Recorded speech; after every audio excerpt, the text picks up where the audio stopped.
Terry, that's perhaps how have you arrived at Llanelli? How did you get to the Scarlets? Yeah, so I did a couple of years, or 3 years, I should say, at Loughborough Uni.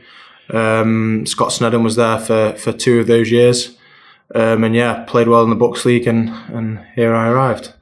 What were you expecting when you first came here? Obviously, there's a few big names, so it's a bit daunting initially, but yeah.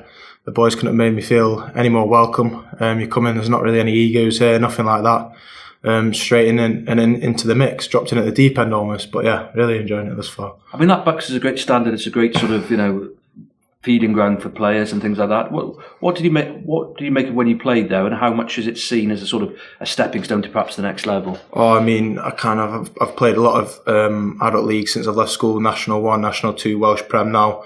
And Bucks as well, and yes, it's completely different. I would say it's more comparable to kind of the URC in terms of the ball's moving a lot. There's a lot of good young players in there, so kind of lads that are playing in Welsh academies like here, boys at the Scarlets, boys in English academies going to uni and combining that education and the rugby. So yeah, the standard's really high, and there's lots of funding in the universities, which means that you get a great level of coaching. And I mean, I can only speak for Loughborough, but there's massive depths. We used to have support in psychology, nutritionists, so many S&C.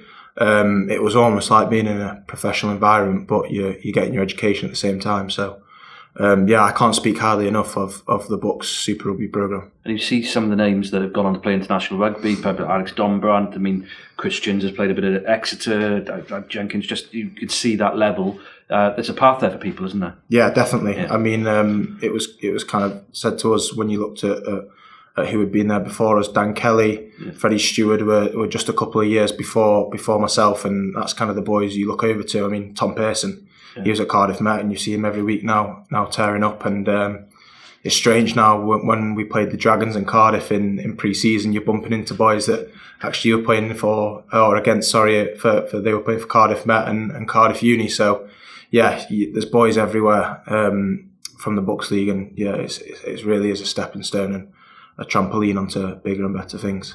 When you arrived here, did you expect to be involved perhaps in the starting side so soon? I mean, with my age, I was hoping that I'd come in and make an impact and be involved.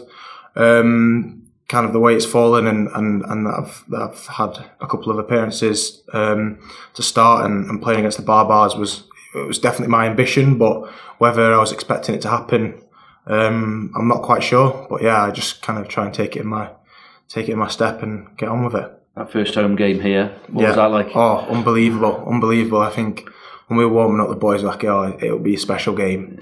And the choir started, and it's just something completely different to what I've experienced before. Yeah, the atmosphere was great, and kind of playing against some of those players. I played with James O'Connor at Sale, so to play against him, I knew kind of what he would bring, and he's clearly something special, but it's a bit of a pinch yourself moment. Yeah, unreal experience. And then the first home league game as well, a Welsh derby. Yeah. Again, special for different reasons, I suppose. Yeah, definitely. You hear about the derbies and what big occasions they are. So to play against Cardiff and get a start and get the result as well after 2 tough fixtures out in South Africa was, I couldn't have asked for much more. You had a great game that night. When you were sitting on the bench at the end, what were you thinking? Oh, I think I was knackered and I forgot that there was a TMO. To be honest with you, you get away with those things in the Bucks Rugby and the Welsh Prem. So yeah, I was absolutely blowing out my hoot, and Chase and I just thought, I didn't even think. I just stepped in front of him. He made a bit of a meal of it, but fair play to him, it worked. So yeah, I was a bit of what you call squeaky bum time, I think. But yeah, no, it was head in hands and praying. But yeah, all went well, fine. What did the coaches say afterwards to you? Oh, there was a bit of a joke, but also a serious "don't do it again." And I took it and learned my lesson. I think that's probably a difference you find when you're getting into those kind of last 20 minutes. The players that are coming off the bench are at top level again, so you're under pressure, you're under fatigue, and it's kind of being mentally aware and mentally switched on. You have to have that for a full 80 minutes if you lapse in concentration, then people will take advantage of it, as they did. So yeah, I learned from it, and it won't happen again. Final one for me. Just talk us through your eligibility international, your links with different countries. What's the sort of the sketch that you've got? Yeah, so I'm probably quite lucky. Welsh qualified through my mum's side of the family. So my auntie lives in Dunvant still now. My grandparents met at Swansea Uni. They actually lived what's now a student house just above St Helens in the terrace up there. So yeah, I've got the links through Wales there. I was born in England, and my dad's side of the family is Scottish as well. So yeah, I have links everywhere. Lovely, thank you. So you started with Sale, did you? And then you played for Scotland 20s. Yeah. So this is like your sort of second chance at pro rugby, basically, I suppose. Yeah, definitely. I was at Sale since I was about 14. Did 2 years in the senior academy there. Then left for Loughborough Uni. And then this is kind of I wasn't sure whether I wanted to go and do professional rugby again. But then that third year came, and the thought of a graduate job wasn't quite for me, and the opportunities arose, and it was one that I couldn't turn down. But what did you study, if you don't mind me asking? Economics. And is that something the Bucks League is good at as well? Because you get a lot of players, and then they're in academies, whether it's English Prem or URC, and maybe they don't quite make the cut, and then they drop away. But Bucks can sort of maybe capture those players who are later sort of developers, if you see what I mean. Yeah, definitely. I think you only have to look at kind of what's happened in recent times with all the clubs going under. The amount of boys that Loughborough I know have gained from that is unbelievable, and there's definitely boys maybe who are late developers, so have come straight from school. I think for forwards especially, it gives you another 3 years of being in the gym, working, developing physically, so you can come into these environments and actually challenge.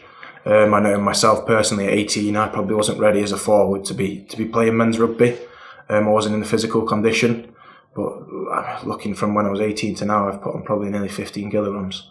So that difference, so that you can actually bring the physicality that you may possess as an 18-year-old, but now I'm 23, 15 kilograms heavier. I feel like I'm able to make more of an impact when it comes to that top level men's rugby.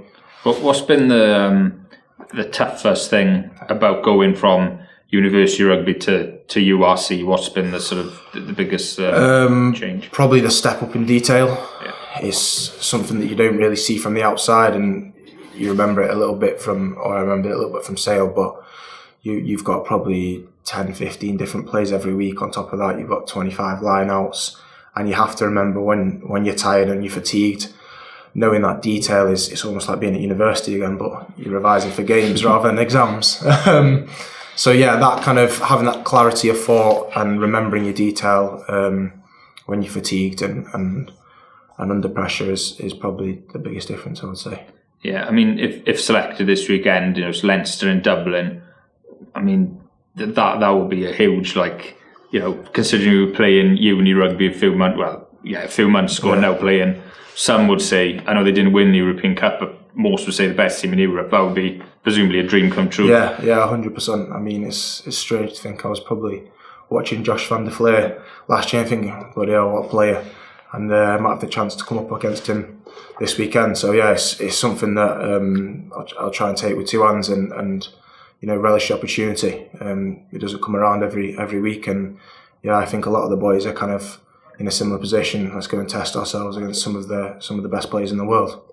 When you were growing up, were there any players that you really sort of admired and maybe tried to sort of base your game on a bit? I think there's a few. You typically look over to Richard McCaw as a 7. He always had that bit in his game, and then you've kind of got at the different end of the spectrum, like Michael Hooper, someone that's got that running rugby, and then you can look at Warburton. I mean, he's smashing, he's doing everything, he's always working. So you look at that work rate, and that's something that I try to replicate. But you try and take different bits from different people's games and kind of put them together. And it's almost looking forward to Josh van der Fleer. He's almost got everything in this game. So that's probably someone that I look at now. Similarly, Jack Morgan now. So yeah, more and more so as a 7, I think the role's evolved. It's gone from maybe you have someone that's unbelievable at defence or somebody that had something different in attack. Now it's all been morphed into one player. So yeah, that's kind of where I try to be now, and looking up and following players as I'm older, you can kind of see that and learn from that.